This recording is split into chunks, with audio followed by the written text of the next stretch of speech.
Gorgoroth may not be the most celebrated band to rise out of the infamous Norwegian black metal scene, but they are by far the most feared and controversial.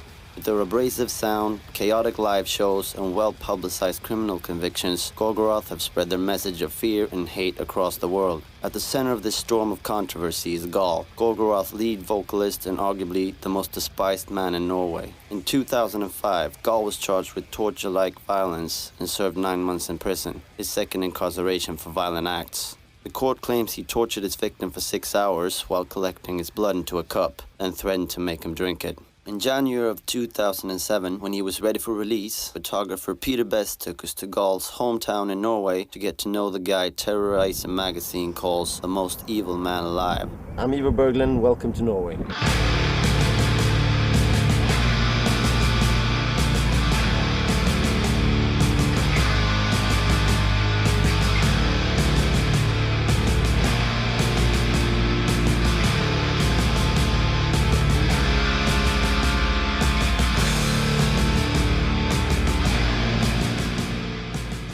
The story of Al-Ghul and Norwegian black metal actually starts in Newcastle, England, back in 1979, when a local metal band named Venom, responding to the rampant commercialism of heavy metal, decided to take their music in a darker, more extreme direction through satanic lyrics and imagery. This spawned black metal, a term coined by their 1982 album of the same name. From there, the door opened for bands with similar ideas and sounds. Bands like Merciful Fate from Denmark, Hellhammer from Switzerland, and Bathory from Sweden.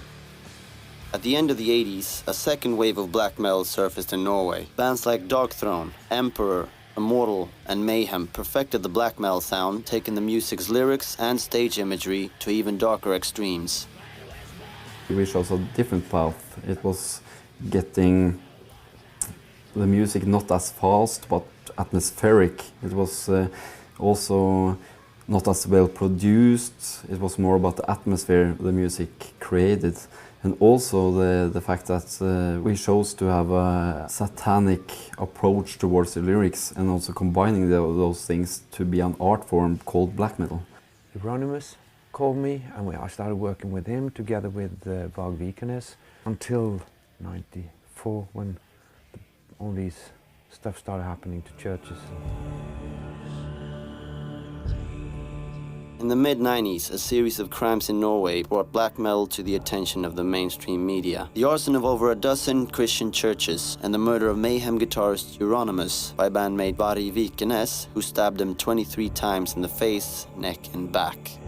When it comes to the media coverage of black metal in Norway, it's all started with the criminal cases. I mean, it didn't start with the music when it comes to the tabloid in Norway.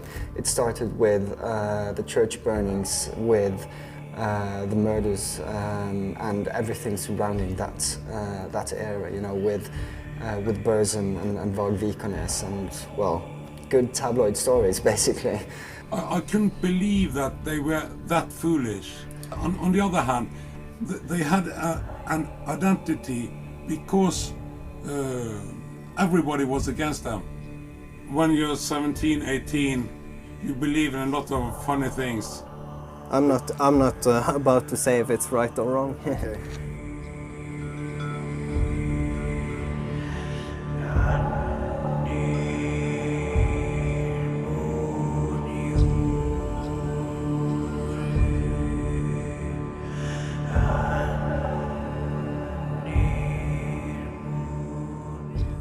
Then was the music. And I think most of the bands today are centered around the music. But of course you have bands like Gorgoroth who have the ideology still very much intact within the band, the satanic ideology.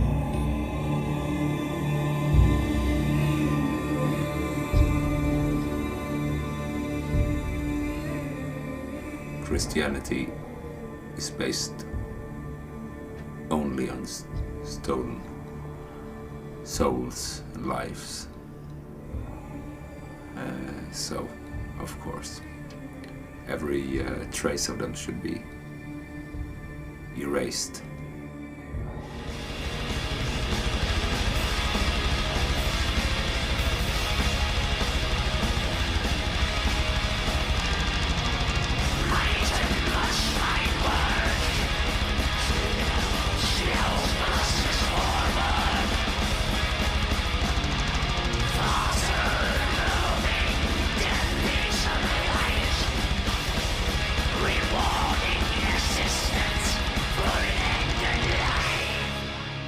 Gorgoroth basically means terror.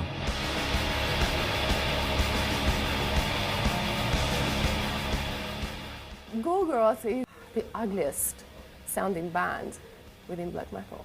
The energy you get from playing in that band really sticks out from everything else I've ever done. If you've ever seen a live gig, you definitely understand. They're all extreme in the way that they look, and Gal in particular. The whole makeup and spikes and flames and all of that is about putting faces to the music, really, and enhancing the things we are trying to express. But when we present things to an audience, it's a message that's important. It's not the music. Gorgoroth is now 3 individuals, being Infernus, me and Gal, and everybody is very egocentric. It's a group of strong personalities. But everything leads back to our main agenda. It's spreading the word of Satan, or Satanism in itself. Well, to put it like this, we demand something from the listener. The band is spreading fear and use that fear to actually create a change and also get our ideas across. There is one band that still is covered in the old-fashioned tabloid Norwegian black metal kind of way, and that's Gorgoroth. Of course, the media are always like to focusing at things that scares people. All genres, all music genres grow when there's controversy involved. And I also believe that Gorgoroth like to flirt with the way that they're portrayed by the media. They serve a lot of things to the media in a way that makes it highly usable. It's very few people or bands around with a satanic message, you know? So it's all about the music, it's about the blast beats, it's about how high the vocalists scream or whatever. We are not about that. We are about the message. And like in South America, when you had riots breaking out in Poland, where the tapes of the concert that was filmed was taken by the police.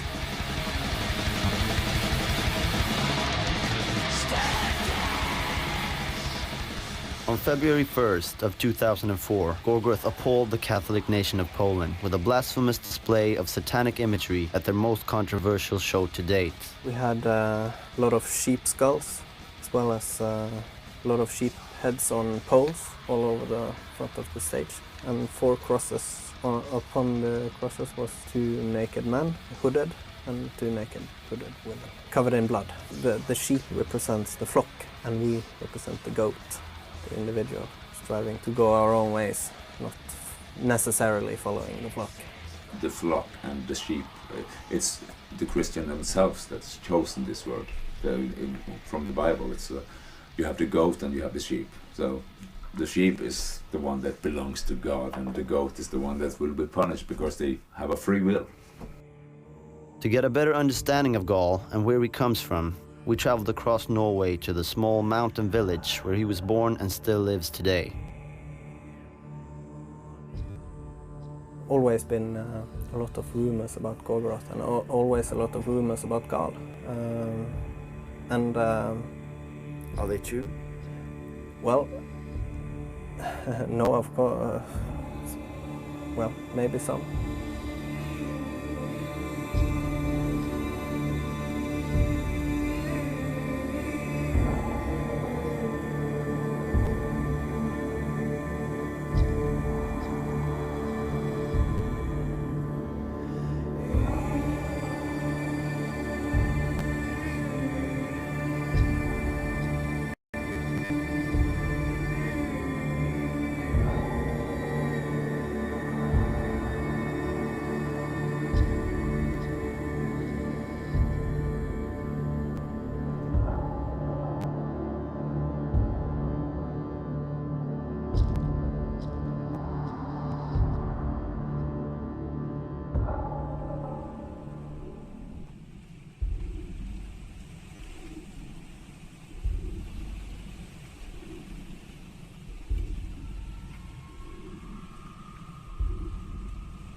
I'm standing outside of Gul's house.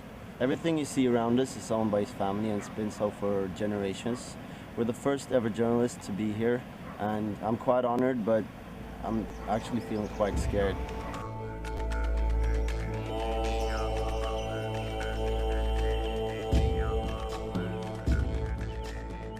His town, I guess if you could call it, the valley is named after his family. There's maybe 5 or 6 houses, each of which belongs to a different member of the family. No other houses as far as the eye can see in any direction. Closest town's about a 20-minute drive. I mean, the guy lives in complete isolation. No telephone, no nothing. I mean, I had to walk. His brother was the only one who had plumbing in the house, and his brother lived about a mile up the road. So every time I needed to take a shit or anything, I had to walk literally in ankle-high mud because it had been raining for 72 days straight.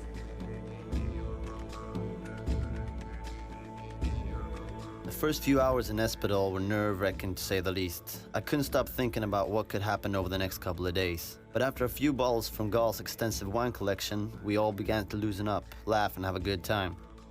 You know we're here because we're interested in the man behind all the spikes and skull makeup Of course, that might be one of my problems with when I talk to journalists. I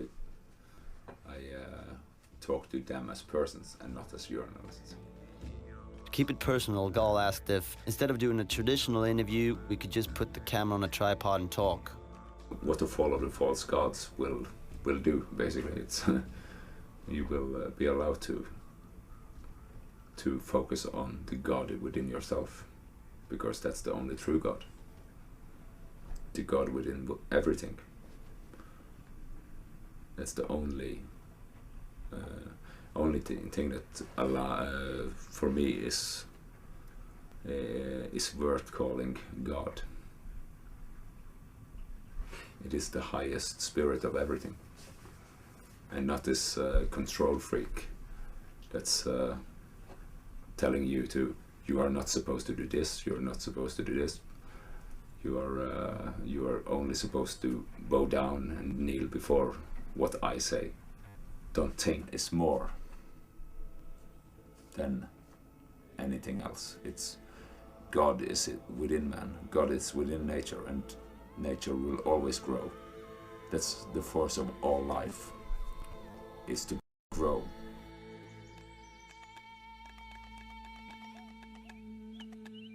He personally took us all aside and critiqued us on what he thinks we could change about our lives and shit. And it's like he met us a day before, you know what I mean? And the thing that was blowing all of our minds, and we all got together the next day and had these little huddles when he wasn't around to talk about it, was how right on he was. I think everyone was just speaking very freely, and of course the wine was flowing, and I think we all saw a special side to Gul. There are many sides to him. I think there's many sides to every human being. And of course, we can all be a little evil sometimes. Character that he is scares people. How direct he is about what he believes in. One single word me and Gul never will forget, and that's honest. The word honest. This guy that has a reputation of being a badass and a Satanist and all sorts of other things, the rednecks out there want to challenge him or fuck with him, just like it would be in the States growing up if you were one of these kind of guys. So I think he gets, people will mess with him a little bit, and when he, as he says, when someone crosses my borders or, steps on his foot, so to speak, that he teaches them a lesson. We were walking down the road one day and he showed me this little building, and he's like, that's my schoolhouse. He's like, yeah, I went to, between kindergarten and 18 years of age, I went to school there, and it was just me and one other kid. I was like, for 18 years, you only went to school with one other person?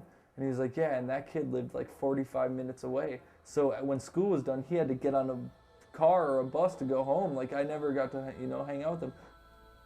Skål for having a excellent time. One of a kind. One of a kind.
I don't think of myself as someone who can paint.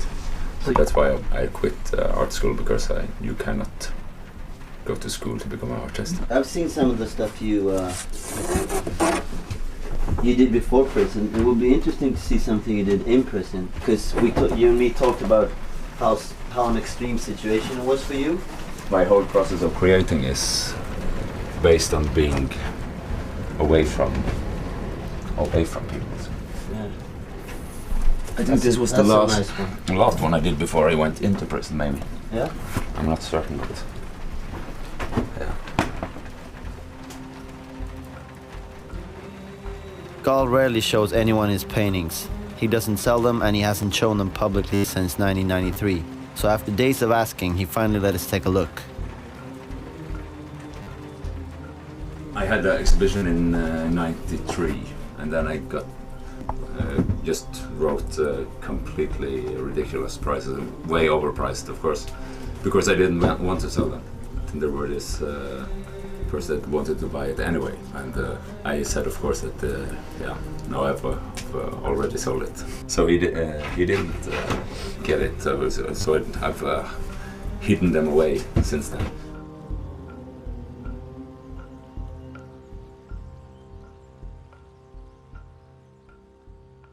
On our third day in Espedal, the rain finally let up, so we traveled to Dale, the closest thing to Ghul's house resembling civilization. Yeah, Ghul just told me that the water's about 1.5 to 2 meters higher than it usually is, because they've had 76 days of rain here in a row, non-stop.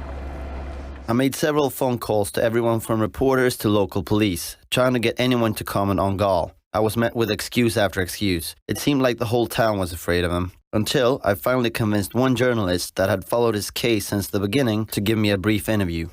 Ja, det 4 stykker da, og de dreier seg alle om vold, og til dels veldig grov vold. Og det ser ut som de dommene blir grovere og grovere på hver dom. The more recent case that he just got out of prison for was something similar. He was attacked, he beat this guy, held him down for a number of hours, I think tied him up while slapping him, supposedly squeezing his balls, singing him pretty Norwegian lullabies while collecting his blood into a cup. The courts tried to say that he drank the guy's blood or he forced the guy to drink his own blood, but Ghul claims it was just to prevent it from getting on his carpet. All of them have been acknowledged as self-defense, actually. So, and but that I've crossed borders. It's like with a painting, you don't stop until it's finished.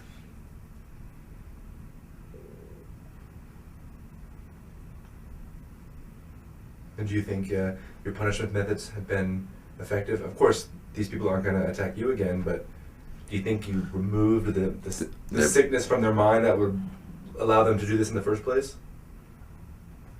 Or do you think you just perpetuated it? Let's put it this way: if they were of bad seed, they wouldn't spread it. Det slag og spark, og i noen av sakene så har det pågått i timesvis, enligt de dommerne som foreligger. Og veldig grovt, og folk har vært skadet over veldig lang tid, sykemeldt i flere år. Slaget ned sine offer, og siden fortsatt mishandlingen mens de er ute av stand til å forsvare seg. I flere timer i noen av de tilfellene. Det står i de dommene. Just by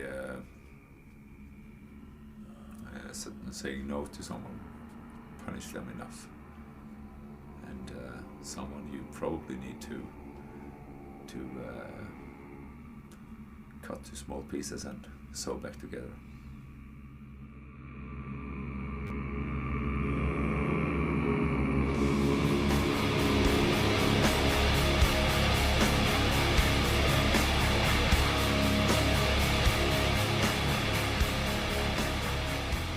From the day we met Ghul, he kept talking about bringing us to a place that was very important to him. After 3 days of waiting on a window of decent weather, we threw caution to the wind and followed him blindly into the wilderness. Only 3 of us had jackets, only 2 of us had boots, and none of us had any idea of where he'd take us. Up there it's this waterfall I was talking about. Yeah, will we get across the river? But I don't think so. But yeah. Maybe we can walk up there and walk around. Okay. Yeah, let's do that. That's quite a long journey. Let's see how long we make it.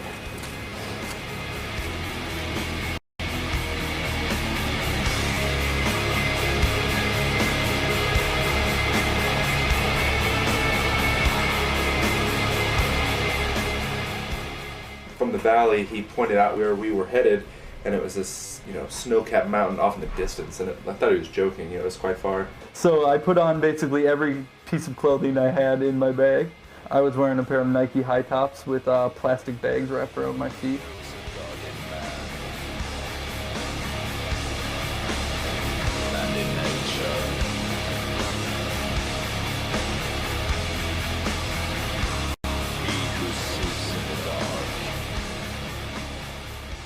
I become what never fails, following the footsteps behind me.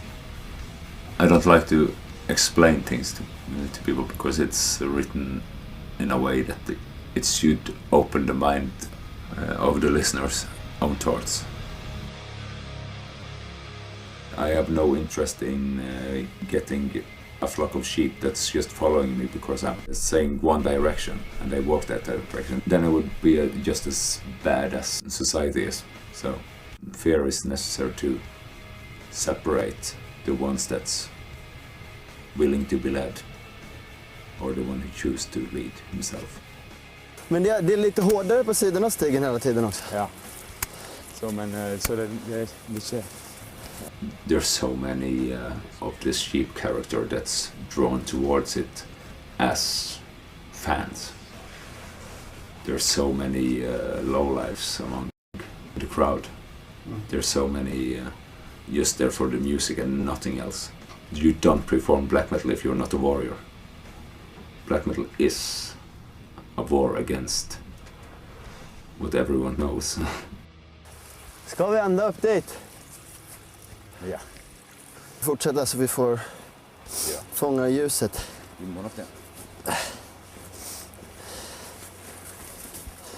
As long as nature is not allowed to rule by the laws of nature, there will always be king and there will always be slave.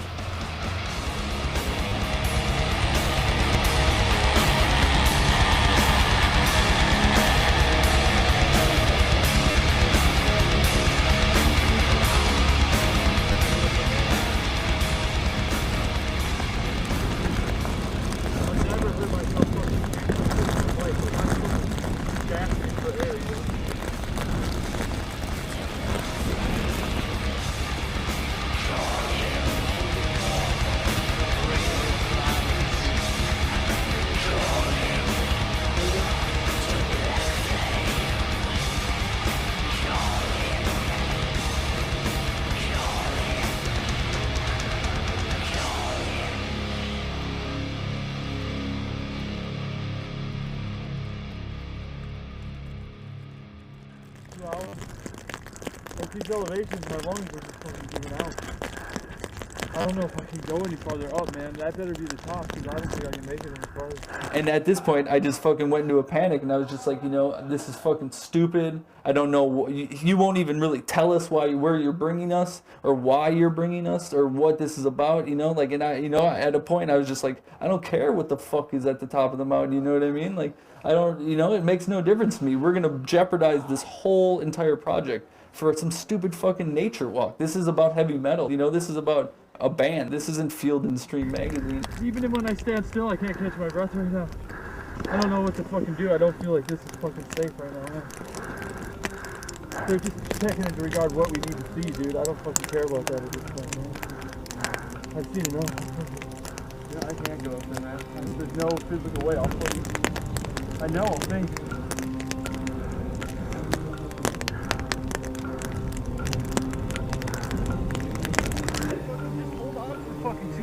Yeah, man. This is fucking pissing me off. Well, sit tight and I can go get him. I can't sit tight. I'll freeze. Seriously. What do you want to do, man? I gotta keep going. Yeah. And I know, but the way down even, we're putting ourselves in much jeopardy right now with this whole project. This up here, I know that you thought that this is a necessary shot, but this camera isn't going to work much longer. Well, there's no choice at this point. Well, I know. Where these grandparents' house, they built this themselves. As you can see, there's no trees up here, so Superman. And the ideal will always conquer or always rise above, no matter what. But you can not put down your sword, because then you lose.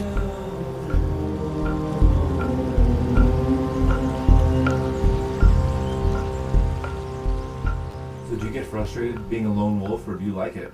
Being one of the very few people who is worthy of the title of the elite person? Is it lonely? I don't think that you ask me the right questions. I don't think I don't think you're focusing on what's being told. Guide me.